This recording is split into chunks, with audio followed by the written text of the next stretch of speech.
या संदर्भात मी एवढंच सांगेन की सरकारची भूमिका पारदर्शक आहे, सरकारची भूमिका सकारात्मक आहे आणि ती भूमिका आम्ही सातत्याने मांडतो आहे आणि यापुढेही सरकारची भूमिका ही सकारात्मकच असेल।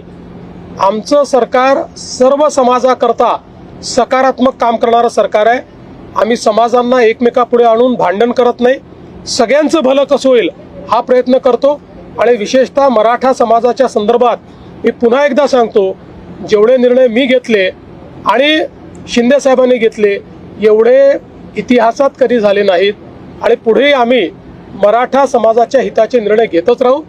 फक्त हे निर्णय घेत असताना देशाचं संविधान, देशाचे हायकोर्ट आणि सुप्रीम कोर्ट यांनी दिलेले निर्देश याचं मात्र पालन करावं लागेल।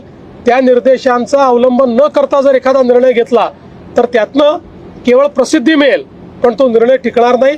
त्यामुळे संविधान आणि न्यायालयाचे निर्णय यांच्या कसोटीवर जे निर्णय आम्हाला घेता येतील त्याच्या कसोटीवर खरे ठरणारे जे निर्णय असतील ते सगळे निर्णय आम्ही घेऊ। जरांगेचं आंदोलन सुरू झालं की ओबीसी समाजामध्ये एक भीतीचं वातावरण असतं, तुम्ही त्यांना काय आश्वासन? मी असं स्पष्टपणे सांगतो, एका समाजाचं काढून दुसऱ्या समाजाला द्यायचं अशा प्रकारचं या सरकारने कधीही केलं नाही, आम्ही करणार नाही।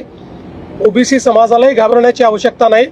आम्ही मराठा समाजाचंही त्या ठिकाणी समाधान करू, त्याकरताही सगळे निर्णय आम्ही घेऊ, पण त्यावेळी ओबीसी समाजावर कुठलाही अन्याय आम्ही होऊ देणार जीआर काढण्याची मागणी त्यांनी केलेली आहे। नाही, त्या संदर्भात आता चर्चा चाललेली आहे, एवढ्या डिटेलमध्ये मी बोलणार नाही।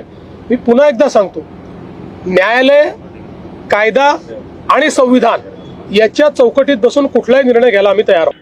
देवेंद्र फडणवीस यांनी मनोज जरांगे पाटील यांच्या सुरू असलेल्या उपोषणावर प्रतिक्रिया देताना सरकारची भूमिका स्पष्ट केली आहे। मराठा आरक्षणाचा प्रश्न अत्यंत संवेदनशील असून तो कायदा आणि संविधानाच्या चौकटीत राहूनच सोडवला जाईल असे त्यांनी सांगितले।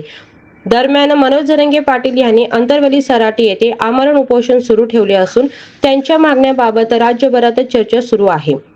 सरकारकडून संवादाने तोडगा काढण्याचे प्रयत्न सुरू असल्याचेही फडणवीसांनी नमूद केले। मराठा आरक्षणाच्या मुद्द्यावर पुढील काही दिवसात महत्त्वाच्या घडामोडी घडण्याची शक्यता व्यक्त केली जात आहे। तुमच्या मते सरकार आणि आंदोलनकर्त्यांमध्ये लवकर तोडगा निघेल का? आपलं मत कमेंटमध्ये नक्की सांगा।